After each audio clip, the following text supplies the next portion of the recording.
There we go. This looks better. Okay, so today's topic is courage, how to face those insecurities.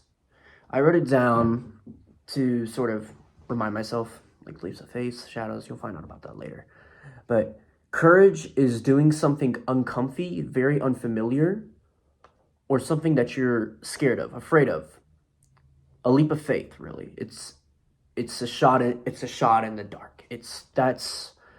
That's not all that is. There's, of course, some literary, oral, written communication definition of courage. But to me, that's what courage is. That shows a lot about me. That's what courage is to me. It's a leap of faith. What I mean by that is, for example, if I gotta be honest, like in everyday lives, we are gonna face uncomfortable scenarios. We are going to face uncomfortable social scenarios.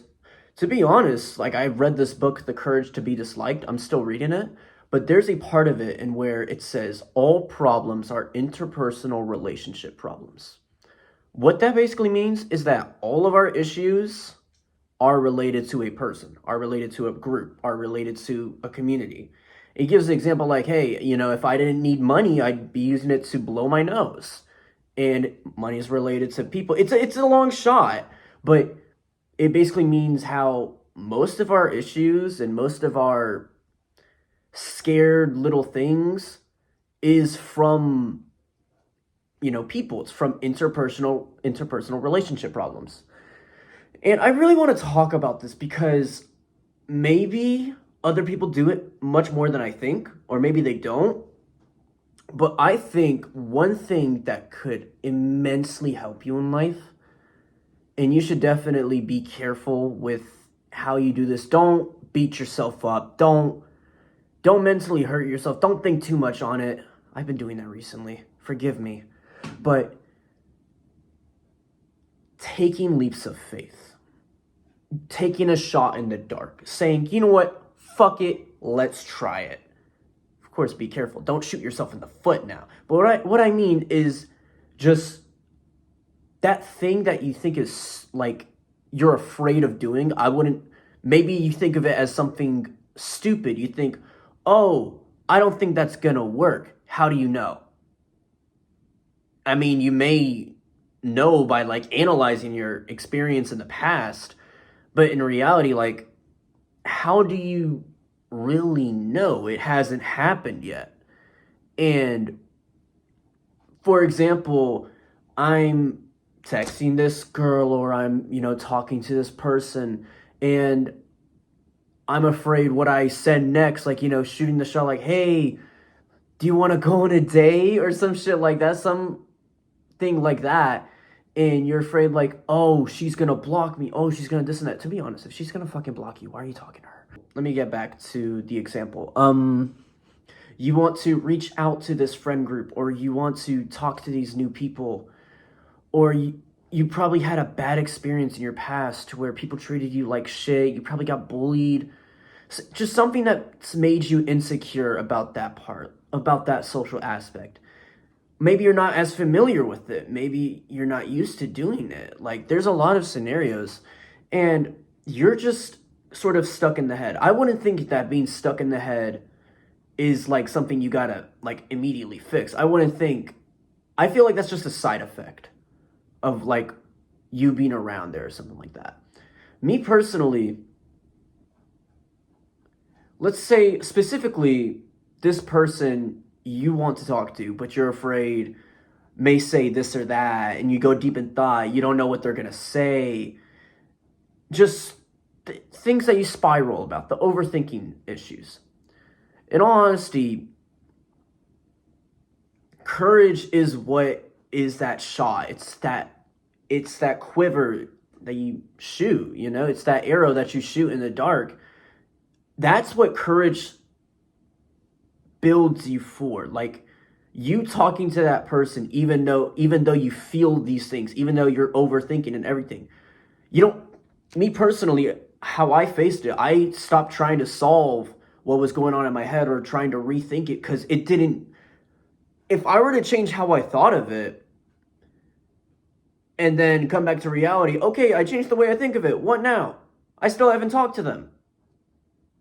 Did that solve anything? Did you get anywhere? No. And that's the thing.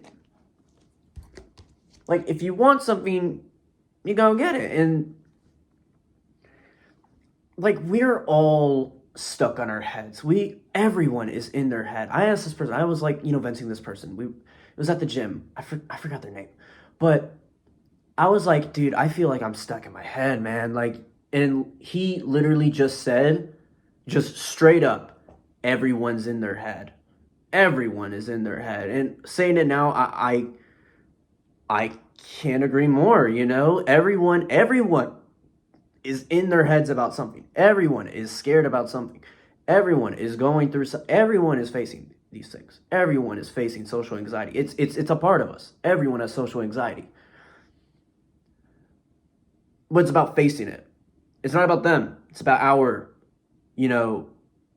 what we're fearing, what we're insecure about. And we learn how to face it. We talk to people about it. We ask, how can I do this and that? How can I face it? Can you give me advice? And you learn your own way of doing it. You learn your own way by trying, by genuinely failing, genuinely fucking up sometimes. It's okay to fuck up. And then slowly but surely, as you fuck up and you keep trying, you'll sort of get better. And you'll learn yourself more. You'll understand how this thing works, how to talk to people, how to shoot your shot. You learn how to do it better and more. And you'll get more advice. You'll still be learning. There's no end to it. Like, perfection means you're not trying. It means, and it's an end. If you're perfect, why should you try? We're always trying. We're always putting something in. Now I'm going on a rant, so I'm going to finish this up with a little lesson. And I want to keep this in the 9 to 10 minute mark.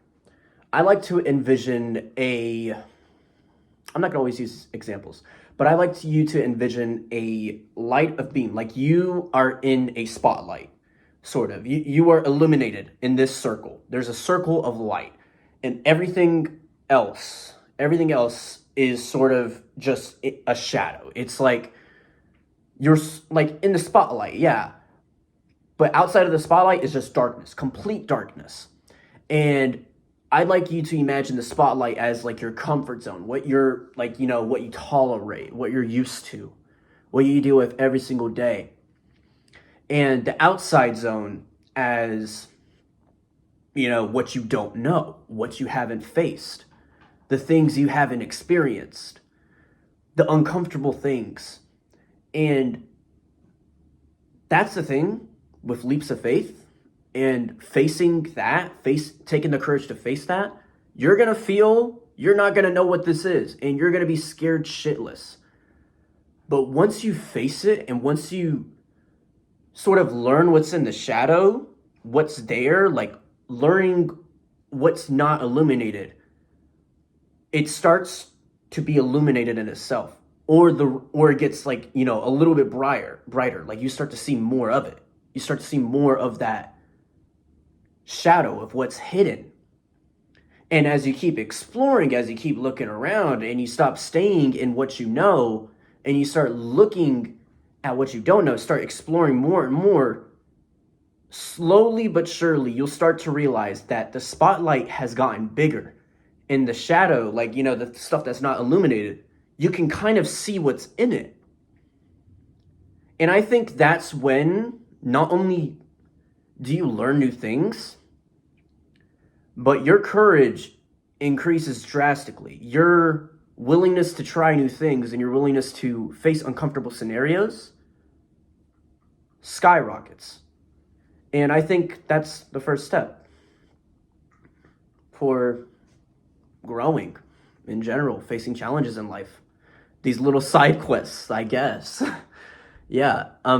Also, I will suggest going to new places, going to coffee shops, going to the mall, going to campus, facing new environments, going to clubs, going to that function, go to that darty, that party at 12 a.m. Who cares? Go to Pete's. I don't know.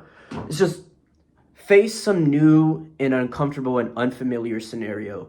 If you want to learn the specific thing, face that uncomfortable and new scenario. And I think you can gain a lot from that, good and bad.